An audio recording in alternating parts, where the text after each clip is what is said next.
Hello and welcome to Foundations of College Chemistry, the lecture on Chapter 11. I normally do this in two parts, but we're going to do both parts in one video.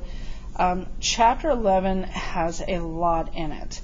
You can see all the subsections. I'm really going to focus in on 11.1, periodic table trends, 11.6, Lewis dot structures, and then VSEPR, 11.9, molecular shapes. I am going to go over the other subtopics, but those are like the three big shout outs for 11. So make sure you pause the video, go back, rewatch stuff if I go over the other subsections a little too fast. All right, let's get started. So periodic trends and the atomic properties of the periodic table. The periodic table was first arranged by Dmitry Mendeleev. He looked at the properties at the time in the late 1800s of where things would fit in an organized table. So one of the things that he looked at was their properties like color and mass and what it was used for, if it was a solid or a liquid at room temperature, if there was commonalities like gold and copper are metals that have similar color. They're used for similar things.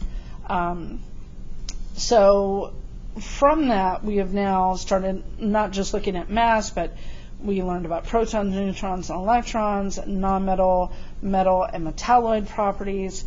Electrons move between compounds, between elements in a compound. So we've got a lot more things that we can go by. So we can now use those to predict where new elements or the man-made synthesized elements might go on the periodic table. So there's two big things that we look at. The bigger the charge, the stronger the pole. The greater the distance, the weaker the pole. So if it's got a really high charge, it's going to attract other elements very well. If it has a really big nuclei, lots of protons and neutrons, then its electron cloud is going to be much bigger, which means it's not going to attract other elements as well. So we have metals, nonmetals, and metalloids on the periodic table. Each one of those have certain properties that are indicative. So metals are good conductors of heat and electricity. They're lustrous, they're malleable, they're ductile. They are used in a lot of processes where strength is important. So buildings, jewelry, construction, framing, that kind of stuff. Metals will lose electrons from their outer shell to form cations or positive charges. Nonmetals, on the other hand, are brittle, they're poor conductors of heat and electricity, they're not lustrous, they're typically powdery, gaseous, they are used to mainly bond to themselves or to other metals to make compounds that we use. Nonmetals tend to gain electrons, which means they will form anions or a negative charge because they have more electrons than protons, so they're going to be more negative. Metalloid properties, well, they're kind of right there in the middle. They can be treated as a metal or a nonmetal. So metalloids, they can bond with other metals or nonmetals to make various different compounds, but that's why they're called metalloids. They're kind of that stair step right between the metals and the nonmetals. So they kind of have properties of both. So here's what I was talking about. The green, the periodic table, is mostly made up of metals. The nonmetals, the purple, are all over here on the far right. And hydrogen, why is hydrogen a nonmetal but all the way over on the far left-hand side? Well, hydrogen is one of those elements that has properties more like a nonmetal, but it tends to lose electrons from its outer shell, which means it forms cations. It doesn't really like to gain electrons. So in that essence, it's like this group of metals. All these metals in group 1 here tend to lose 1 electron, which form a positive 1 charge, even though it's a nonmetal. So hydrogen's kind of special. Now, pause the video so you can write this down in your notes. This is the general trend. The way the arrow is pointing is the trend that it is increasing. So ionization increases from left to right on the periodic table and from bottom to top. Electronegativity is the same. It increases as it goes from left to right, bottom to top. So the most electronegative and the most ionized energy element is not really helium. Yes, it's all the way to the right and to the top, but helium, the noble gases in group 18, helium all the way down to radon here, they don't like to gain or lose electrons. They're stable. They typically do not bond to anything. It takes a tremendous amount of energy for them to accept more electrons. So we're looking at group 1 to 17, these trends falling to about right here. Now, do the noble gases have some electronegativity and some ionization energy? Of course. But really, the most electronegative and ionized energy is fluorine. Metallic characteristic in general increases from right to left and from top to bottom. So the most metallic characteristic is down here, and the most non-metal characteristic would be up here at helium. So that's why the non-metal characteristics increase as you go from left to right, from bottom to top. Atomic radius is the exact opposite. The atomic radius increases as you go down, and it looks like it increases from right to left, and you're like, well, how could that be? Well, there's a reason for that. It's because as you go down the periodic table, we have 7 rows. So that means 7 shells where electrons inhibit. So why wouldn't the atomic radius increase as you go to the right? Because we gain more electrons. Well, the reason for that is that because of the ionization and electronegativity energy. Those increase right or left to right, which means the pole of the nucleus gets stronger. So the nucleus is pulling on the electron cloud and the electrons in all of those levels, so it actually shrinks the atomic radius just a little. So even though as we go across the periodic table, we're increasing the number of protons and electrons, but because we are, the more protons we have on this side, the harder it's going to pull on those electrons, so make the radius slightly smaller. Less protons, less electrons means that the electron cloud can be slightly bigger. So it seems counterintuitive, but it's all to do with the stronger the electronegativity and higher the ionization energy, the smaller the atomic radius is. Okay, so atomic radius is small and gets larger as you go from right to left. All right, so this is what I was talking about. Here we have cesium. It's got more protons and electrons than rubidium, so it's slightly larger. But even though radon has more electrons and more electrons than cesium because it's all the way over here, it doesn't matter because it has more protons. Those protons are going to pull harder, which means its electron cloud is going to be smaller than cesium that has less protons, but it also has less pull on those electrons. So again, I kind of described that. If you want to pause the video to write that down, you can. Now, ionization energy. What ionization energy is the required energy to remove an electron from an atom? First ionization energy would be the outer shell. so the first electron in the outer shell. Second ionization energy is to remove the second electron from the outer shell. If the outer shell doesn't have a second electron, then we go down to the next shell, and that's the second ionization energy. So it just depends on how many shells the element has. But the key here is that as you remove more electrons, it takes more and more energy to remove those electrons, because now you've got an unbalanced amount of protons to electrons. See, every element is chemically neutral. If it has 10 protons, it has 10 electrons. So it's got 10 positives and 10 negatives, which means it zeroes out. But if I start taking away electrons, now I'm becoming more and more positive. Those protons are going to pull harder and harder on what's left of the electrons, which means it takes more and more energy to remove them. So here's a general trend of the ionization energy. So hydrogen has only one electron in its outer shell. So it takes less energy to remove that than, let's say, helium that has 2 electrons.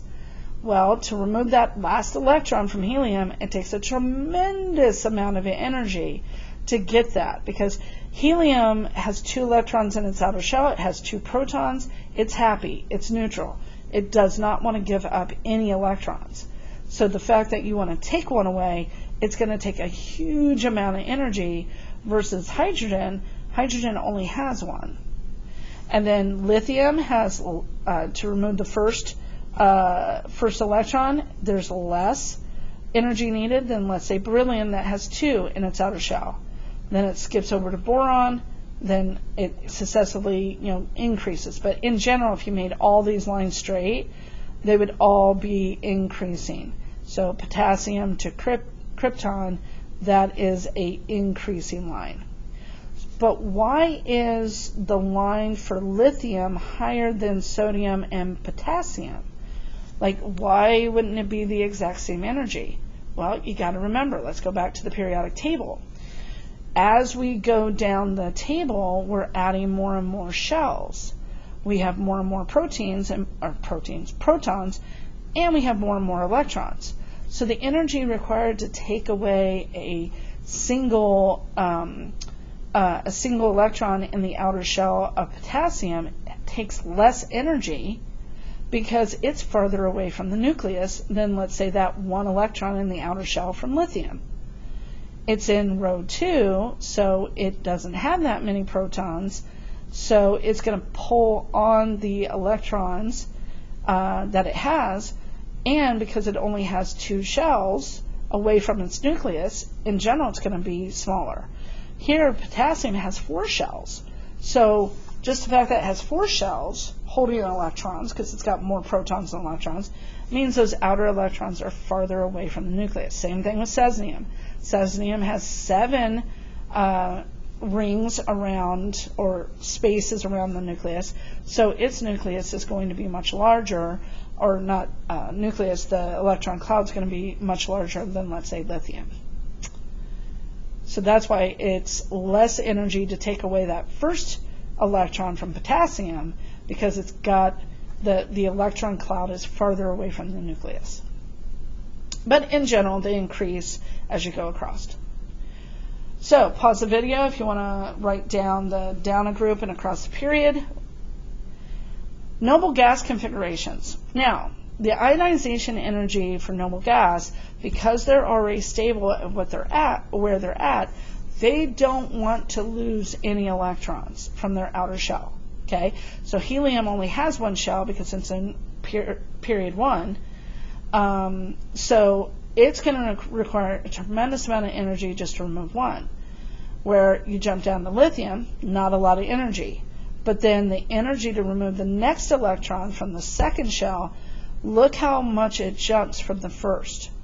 So every single electron you take off, regardless of what shell it's in, the energy is successively going to get more and more and more, because you're taking more and more negatives away, and you've got more protons than negatives, negative electrons. So it's going to keep pulling on those electrons harder and harder, which means it takes more energy to strip them off. All right, pause the video. You really don't have to memorize these. Just in general know that the first ionization energy is not as high, the second gets higher, third is high, and successively going on it gets higher, okay, in general. All right, ionic bond, the transfer of electrons. This is getting back into electron structure and electron configuration. We went over this in a previous chapter. So the more levels you have, the more electrons you have, the more electrons you can take away, the higher the ionization energy, which means the more pull on the protons have on the electrons. Okay, so just remember electron configuration of the noble gases. Remember how to set it up from that previous unit. Ionic compounds are formed because a metal is giving up its electron and the non-metal species is gaining the electron. That forms that bond. When we create cations and anions, we're changing the size of the electron cloud. Okay? So when you want to achieve a noble gas core or go down to a noble gas, if you're a metal, you lose an electron. So you go down to what's called noble gas configuration. Sodium is just after, let me go back up to the periodic table, I apologize. Sodium is right here. If it loses one electron, it's called the noble gas configuration because it has the same electron configuration as neon because it lost that electron. Same thing with potassium. If it loses one electron, it's going to have the same electron configuration as argon. Okay. Let me get back to that. So that's all this is saying. Right? All right. So sodium. Sodium is going to give up its one electron to chlorine. Chlorine has 7 valence electrons. It needs one more to be stable. 8 valence electrons in its outer shell is what it needs to be stable. 8 is like the magic number. So when sodium gives up its electron shell goes down one, so it becomes smaller. Chlorine now has an extra electron, which means there are one more electron than protons. So the protons in the nucleus, they're going to have the same pull, but because there's more negatives, the cloud is slightly going to get larger. Here's like the lattice structure of sodium. And this is just talking about the size that I just talked about. Cations get smaller, anions get larger. I'm not really going to worry about ionic and atomic radius. Just know atomic radius gets larger as you go down the periodic table due to you have more electron shells. And ionic bonding can also transfer more than just one electron. In the periodic table, we'll go over this more in class, metals will give up so many electrons in their outer shell. Some metals can give up 1 or 2 or 4, which means they get different charges. Group 1 can only give up 1 in its outer electron shell, and then magnesium, because it's in group 2, can give up 2 electrons to achieve its noble gas configuration. So when we transfer multiple, we need more than 1. If it's a nonmetal that can only take 1 electron like chlorine, now we need 2 chlorines to take those 2 electrons from magnesium. That's why you have that charge. Magnesium is positive 2 because it has 2 electrons it can give up, and chlorine is negative 1 because it can only take 1 more electron to get to 8. So this is where balancing, when we talked about that in a previous chapter, that's where we get the balancing. We need 2 chlorines to every 1 magnesium. Again, aluminum is one of the ones that can lose 3 electrons. Oxygen can only gain 2 electrons, so how do we deal with that?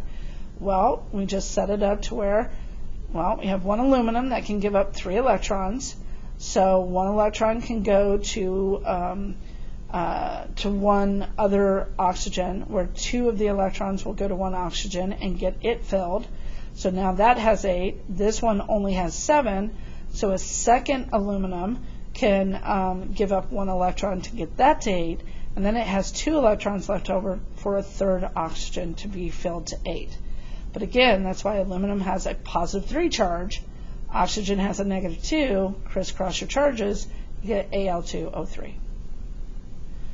All right, 11.3, predicting formulas of ionic compounds. So the overall charges have to be balanced. They have to equal 0. Okay?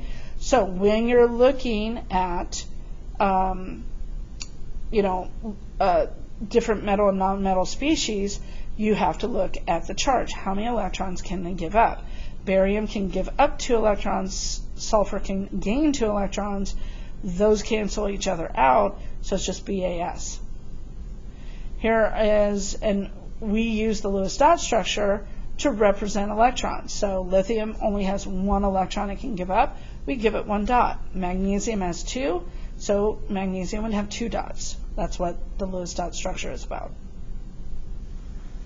So potassium is in group 1. It can form a positive 1 charge. Phosphorus is in group 5, and it can form a negative 3 charge. So to get the balance charged, we got positive 1, negative 3, crisscross your charges. We need 3 of these positive 1 potassiums, to take the 3 electrons from phosphorus. So we get K3P. Sodium is in group 1, so it can have a positive 1. Sulfur is in group 6, which forms negative 2 ions. So we need 2 of these positives to cancel out that negative 2. So pause the video and find the charge for magnesium. How many electrons can it give up? Find the charge on nitrogen. How many electrons can it gain? And see if you can answer this question. If you chose C, you're correct. Magnesium forms a positive 2 charge. Nitrogen forms a negative 3 charge. Crisscross your charges, you get Mg3N2. All right, covalent bonding. In ionic bonding, we have a transfer of electrons. In covalent bonding, we don't transfer, we share. Sharing electrons allows for different shapes to form. We have, in covalent bonding, we have nonpolar covalent, like the one on the screen. Hydrogen sharing its electron with another hydrogen forms equal sharing. If there's unequal sharing between 2 nonmetals, then we have what's called polar covalent, where the electrons are spending more time around one nonmetal versus another nonmetal. So make sure you draw this and put that is nonpolar, equal sharing between the 2. So this looks like a peanut shape, right? Well, that peanut shape can also be a circle shape. So we kind of learned this in electron configuration. We have the sphere for s orbitals. Now we have, it's not a peanut, but we use that general shape and call them p orbitals. So it looks like a figure 8, and if they overlap at the ends, they kind of form this fat center like a candy that's wrapped up. Okay? So if there's equal sharing, we get this kind of candy wrapper shape where they're equally sharing. The electrons are going back and forth where they're being shared, and you've got the ends here much shorter. So in Lewis dot structure, we use dots to represent how many electrons can be shared between covalent bonds. So hydrogen has 1. So when you pair them, you got the 2 dots in the middle. Fluorine has 7 valence electrons, so when it pairs, it's still only sharing 1, but then we have 6 dots around the side, and the pair that they're sharing, we represent it with a line. Same thing with bromine. It has 7 valence electrons, so when you put 2 of them together, that middle bond becomes the line, and then it has 6 dots around it to represent the other 6 electrons. Now, oxygen, however, and nitrogen, to be stable, we can't just put them together because oxygen has 6 valence electrons, which means it's short 2. So when we do that, we have to share 2 of the bonds, because each one needs to be stable, each one needs to be surrounded by 8 electrons.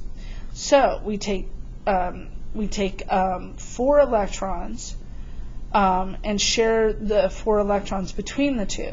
We represent that with double lines, and then oxygen, instead of having 6 around it, it only has 4 dots around it. So we got 2, 4, and then with the 2 lines, we got 4, so 2, 4, 6, 8. And then with this oxygen, we got 2 dots, 2 dots, and then the 2 lines represent 4, which also make it 8. Nitrogen is got 5 valence electrons in its outer shell. So it needs 3 electrons to come to it to bond to be stable. Well, if it's bonding to itself, then we can take 6 electrons and form 3 lines, and then each of them is sharing 6 with 2 of the electrons on either side. So we get 2, 4, 6, 8 for this nitrogen, 2, 4, 6, 8 for this one. So 8 is the magic number. Okay? Now, what if we want to figure out, is it ionic, is it polar covalent, or is it purely covalent, or nonpolar? Well, ionic is a full transfer. So when you see positive, negative symbols in a Lewis dot structure, it's ionic. Plus, 1 is always a metal or a polyatomic ion. Okay? If it's polar covalent, you're going to see lines with dots, where one doesn't have any dots around it and the other one has dots in the line. Purely covalent is when there is equal sharing. There might be dots around. So like this is equal sharing. They're equally sharing these 6 valence electrons, and they have 2 on either side, but it's still equal sharing. Where here, hydrogen only has 1 valence electron, so there's no dots around it. It's sharing the 1 electron with the other to have 2. So electronegativity comes from these polar covalent bonds, where there's this unequal sharing. So chlorine has 7 valence electrons. It only needs 1 to be stable. Hydrogen needs 1 to be stable to get to 2, because it can only have 2 electrons.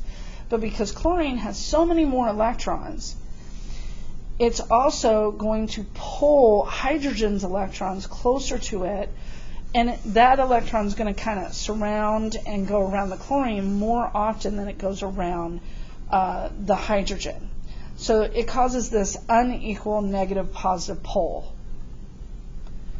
Because of that trend, a scale was developed by Pauling. So the most electronegative element, fluorine, is assigned the highest value of 4, and then it goes down from there. So whichever element is the least electronegative, it's going to typically be more positive in the polar covalent bond, because it's going to give up its electrons to the more electronegative, and those electrons are going to kind of hang out around the more electronegative. So chlorine is way more electronegative than hydrogen. So you do not have to memorize this table. Please do not write down this table, okay? When you are given questions about electronegativity and wanting to calculate the electronegativity difference, I will give you a Pauling table, all right? So electronegativity difference is where you're subtracting the 2 numbers to figure out, is it ionic, polar covalent, or purely covalent, because there's ranges. If it's purely covalent, it has a range up to roughly 0.4. If it's polar covalent, it goes from 0.4 up to roughly 1.7. If the electronegativity difference is above 1.7, then it's ionic. Okay? So you would, if I gave you, CO, find the electronegativity difference. You would take 3.5 and subtract 2.5 and get 1, which means that it's polar covalent. It's above that 0.4 range. Okay. All right, let's go on to part 2. Let me get to that. Okay. So let's continue on with part 2. So this is the range that I was talking about. Anything between 0 and about 0.4 is nonpolar. Okay, they're sharing the electrons equally. If it's 0.4 to about 1.7, it's polar, covalent. There's unequal sharing between two nonmetals. And then 1.7 and higher means that it is ionic. So here we have H2, equal sharing, chlorine, Cl2, equal sharing. Okay? Because if you take the electronegativity of chlorine twice and subtract it, you're going to get 0. But if I take the chlorine electronegativity and subtract hydrogen, I'm going to have electronegativity difference. So chlorine is going to be more negative, hydrogen is going to be more positive. All right, so how do we represent the electronegativity difference in a formula? So first we would subtract them. Okay, phosphorus bonded to oxygen would give us that 1.4. So it's not ionic, it's pretty high, but it's polar covalent. So what we look then at is which one of the elements has the higher electronegativity. And that's the way the arrow points. The arrow points to the more electronegative element, and you calculate the difference. So here we're just above nonpolar covalent. Nonpolar covalent is, like I said, roughly around 1.4. So something where it has nitrogen bonded to carbon once, it's slightly polar, so just barely polar. So, but nitrogen is the more electronegative element, so the arrow is going to point towards nitrogen.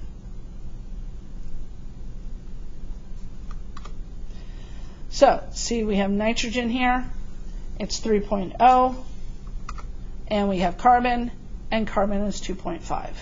So, nitrogen is more polar than carbon, so that's why the arrow is pointing towards nitrogen. Same thing with the oxygen. Oxygen is 3.5, phosphorus is 2.1. So, the polar covalent bond would form, which polar covalent bond would form between two atoms? How are we going to figure that out? We've got to do the electronegativity difference, right? Now, beryllium is, if we look at the table, beryllium is, where is beryllium? Beryllium's all the way over here. So, hands down, it's asking polar covalent. Anything that's covalent doesn't have a metal in it. So A is out. Okay? So that eliminates one.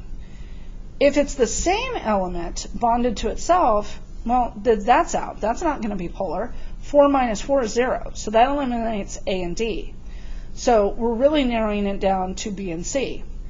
Well, let's look at C. C, sodium. Sodium is way over here. Sodium's a metal. So I just eliminated A, C, and D. Two have metals in them. The other one is bonded to itself. So I didn't even have to do any subtraction. So the correct answer is B. But if you want to do the math, 4.0 minus 1.5 gives us ionic. 3.5 minus that gives us ionic. This gives us 0. That's 0.9.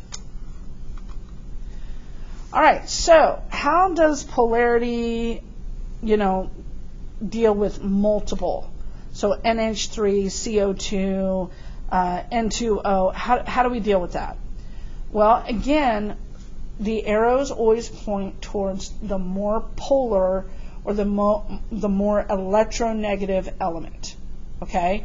That never changes. So nitrogen is more electronegative. All the arrows are going to point towards it. Oxygen is more electronegative than carbon, so the arrows are going to point towards oxygen. Now, the geometry of molecules is based on its polarity. Is it nonpolar? Is it sharing equally? Then it's going to have a certain geometry or shape.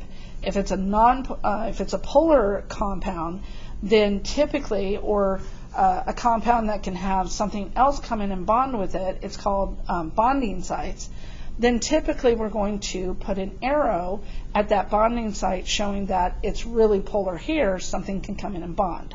All right. So symmetrical arrangements like CO2, they're equally, oxygens are equally pulling on the carbon. Asymmetrical is where you have nitrogen here. It has a lone pair where something else can come in and bond with it. So it's going to kind of bend up like a pyramid and have a really polar moment up here. That's why there's a purple arrow going away from nitrogen, because we don't know what it's going to bond with. So dipole moments tell us where we have a polar compound, and it's going to show where the more negative pole is versus the positive pole. So this is that unequal sharing. Okay? And depending if it's two elements, typically it's a linear dipole moment. If it's three or more elements, it could have a different shape.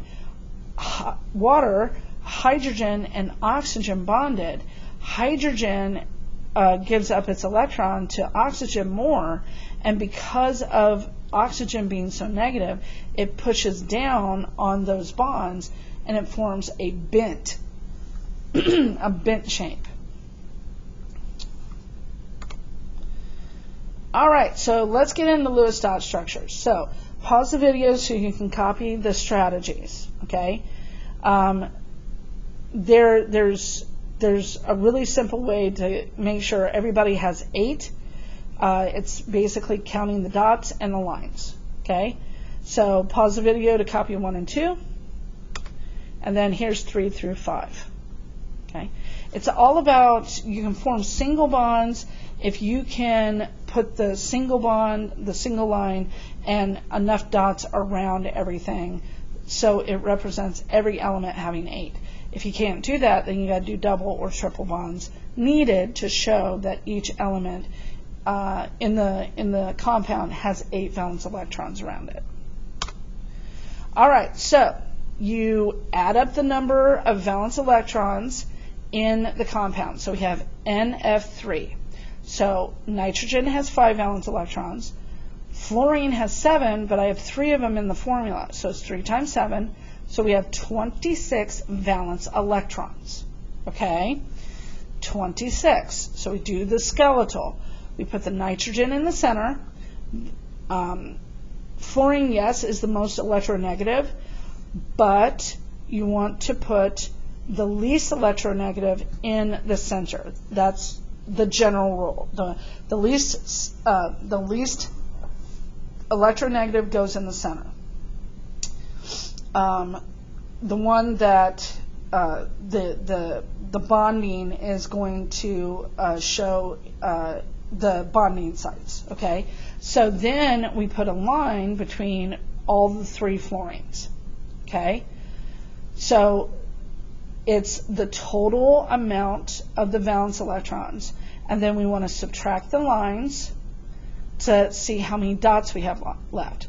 So total minus the electrons represented by the lines. Okay, that gives you how many dots you have left, or electrons left, to go around each of the elements. So when we do that, we have 2, 4, 6 being shared. 26 minus 6 leaves us with 20. Well, every single element has to have 8. So let's start with nitrogen. We got 2, 4, 6. So I got to put 2 dots to represent 2 electrons to get nitrogen up to 8. So we got 2, 4, 6, 8. Okay, so nitrogen's fine. So 20 minus 2 leaves me 18. So fluorine needs 8. So we have 2, and then we got 3 pairs of double dots. So 2, 4, 6, 8. Okay. So we take 20 minus 2 gives us 18. Then we have 6. 18 minus 6 leaves us with 12. So now we're down to 12. Fluorine needs 6 dots around it because it's got 1 line. So 12 minus 6 leaves us 6. And then we have the 6 dots around here.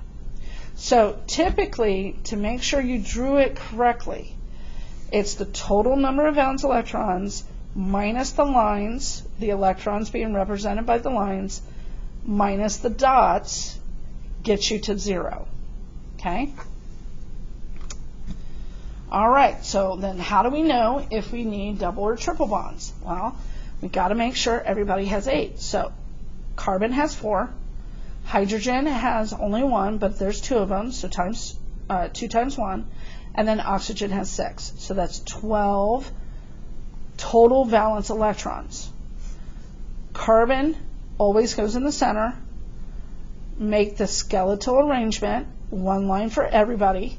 So one line to hydrogen, one line to each hydrogen, and one line to oxygen. So just pretend there's one line there for now. I have to make sure everybody has 8, except for hydrogen. Hydrogen can only have 2. So hydrogen is now taken care of with just the lines. All right, so we have 12 minus the 3 lines. Don't count the 2. 2, 4, 6. That leaves me with 6 dots, or 6 valence electrons. But if you look, we got to make sure that carbon has 8. So if I only have one line here, carbon only has 2, 4, 6. Well, that's not going to work. So if I put 2 dots here, that'll give carbon its 8. Pretend there's 2 dots there. 2, 4, 6, 8. But then that leaves me with only 4 dots, and that would give me one line with the 4 dots. That's not going to be enough for oxygen. So we have to form a double bond. Then we have 2, 4, 6, 8 for carbon, 2 and 2 for hydrogen. So now carbon's taken care of, hydrogens are taken care of. So then we take the total number of valence electrons and subtract the electrons represented by the lines, 2, 4, 6, 8, and that leaves us with 4 dots, because 12 minus 8 is 4. So then I can put the 2 dots on oxygen, and then that gives me 2, 4, 6, 8 around oxygen. Okay, where it's getting here, subtract the bonding electrons from the total. The bonding electrons is the lines. So this 6 here was representing just 3 lines. Once we double it, then it needs to change to 8. 8 minus 12 is 4, and you got the 4 dots. Okay. All right, what if we needed triple? Okay, so we've got 4 from the carbon, 6 from the oxygen, that's 10. So we only got 10 valence electrons to work with, and everybody has to have 8. Well, how do we do that? We can't put 8 around carbon because then we'll only have 2 for oxygen. So we have to form a triple bond. Okay? Now, I want you to look at this. If I form a triple bond, 2, 4, 6, 8, 10, why is there an extra dots around carbon? Because this, you have to be careful. This is not the correct one. This is put in on purpose. So this is not correct, because if I count up to 6, 6 minus this leaves me 4. That would be 1 set of dots on carbon and 1 set of dots on oxygen. Okay? 2, 4, 6, 8, 2, 4, 6, 8. So the correct one for this, because I purposely put that in there, because this slide didn't have one, this would be the correct one for this molecule. So to form triple bonds, you only need the 8 valence electrons. So each line represents 2. Try to not get too happy with the dots and think, oh, I've got to put dots around everything. Not necessarily. Can you form quadruple bonds, 4 lines? No. Triple bonds is the highest bond. Okay? All right, now, what if we have something that has a negative, meaning it has extra electrons on the species? So nitrogen has 5, oxygen has 6, but there's 2 of them, so that's 6. And then we got to add that extra charge. So NO2 negative 1, or what if it was NO2 negative 2? Then I would add 2 more electrons. So I have 18 total electrons. All right? So, I'm going to, whoops, sorry about that. Let me put that back where it was. You want to draw the makeshift, let me get to the draw function. You want to first, put N in the center, since there's 2 oxygens. N is the least electronegative, okay? So we got single bonds, right? That's the skeletal. You start there. All right. So we have 18, right? So 18. I've got 2 lines. That represents 4. So now I've got 14 left, right?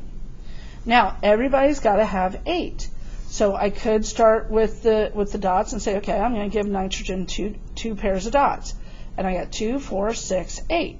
Okay, so nitrogen's happy.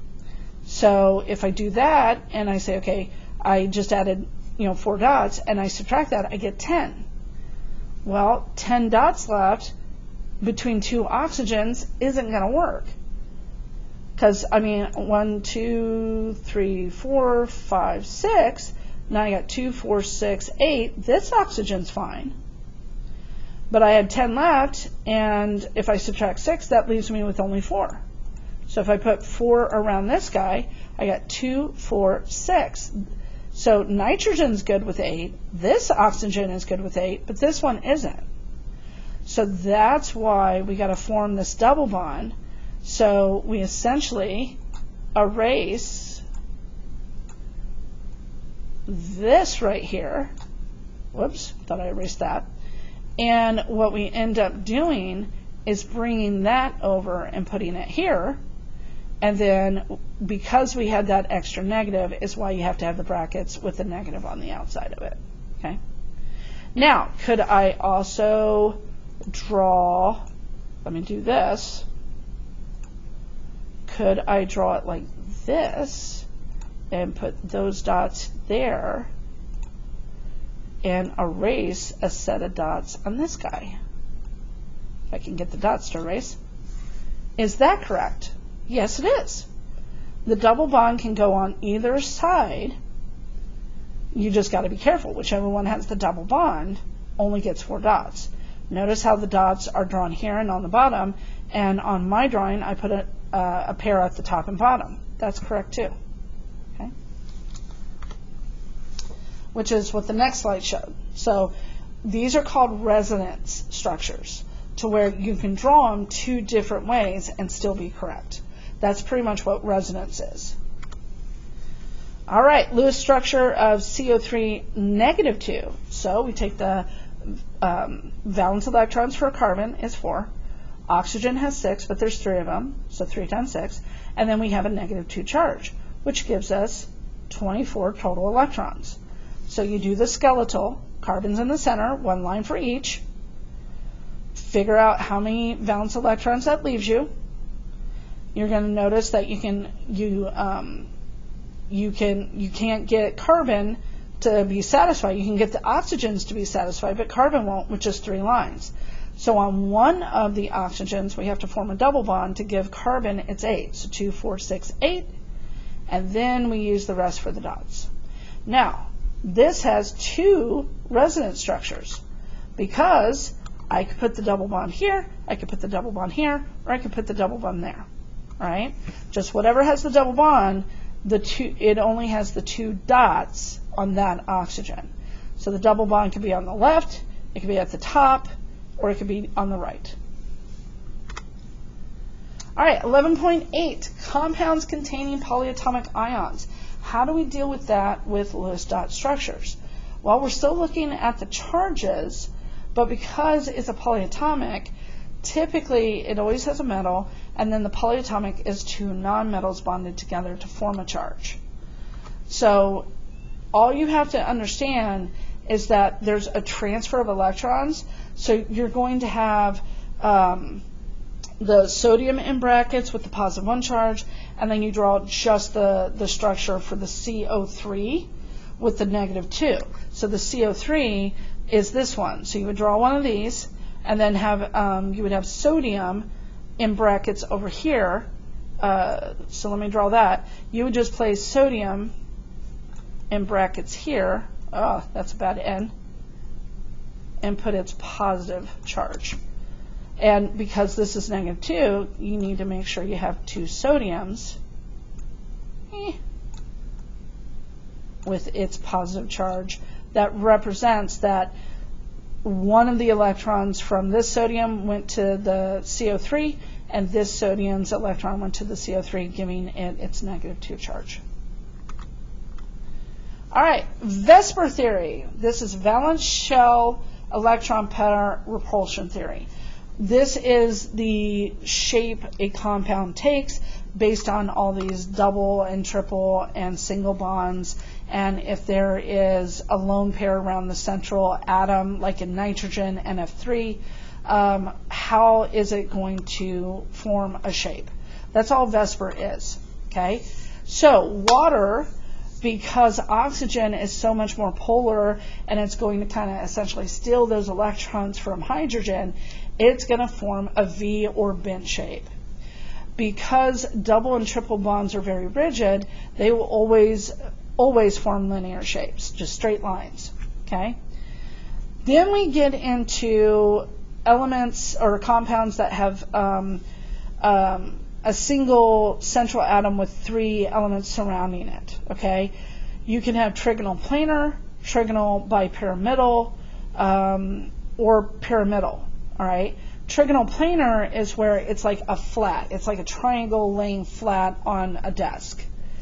Tetrahedral is where you have a central atom and it's surrounded by 4 elements. All its bonding sites are filled. So you kind of get this, you know, it's like a pyramid overlapped with another pyramid that makes the tetrahedral shape. Linear have 180 degrees between the bonding sites, where trigonal planar, the bend of the fluorines are typically 120 from boron.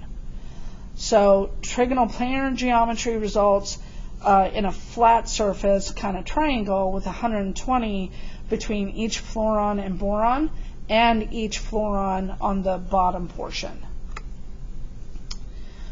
Tetrahedral geometry, so see how it's like it's a pyramid, but then you got like another pyramid coming out here with the 4th hydrogen. So you got a pyramid here, a pyramid shape here, and then a pyramid shape on the left side. It's really kind of hard to describe in a 2D format. But hydrogen to carbon and hydrogen to hydrogen, so between all of these angles, you get 109.5. Okay. Now, what if you have not trigonal planar, but you got something like ammonia with a lone pair? So it's not flat anymore. It kind of pops up like a pyramid, and then it has this huge bonding site at the top. That's what that arrow going up is. So something can come in and bond to ammonia and bond to this bonding site on nitrogen. So it makes it this pyramidal shape, like a true pyramid, you know, coming up. Bend geometry is because oxygen has 2 bonding sites because it's got 2 lone pairs around the central atom. So those 2 lone pairs are kind of sticking up as ears, and the hydrogens are bent down to kind of like form wide legs. So it's called bent geometry. How do you determine the molecular shape? Well, you got to draw the Lewis dot structure, count the electron pairs, and to minimize electrostatic repulsion. In other words, everything has to have 8. Okay. Determine the position of atoms based on 2. Are they equally sharing or not equally sharing? And then that will provide you the molecular geometry. Okay. So what's the molecular geometry of CH2O? Well, we know that hydrogen, or carbon's going to be in the center. Hydrogen is going to be on one of the bonding sites of carbon and fill up 2 of its sites.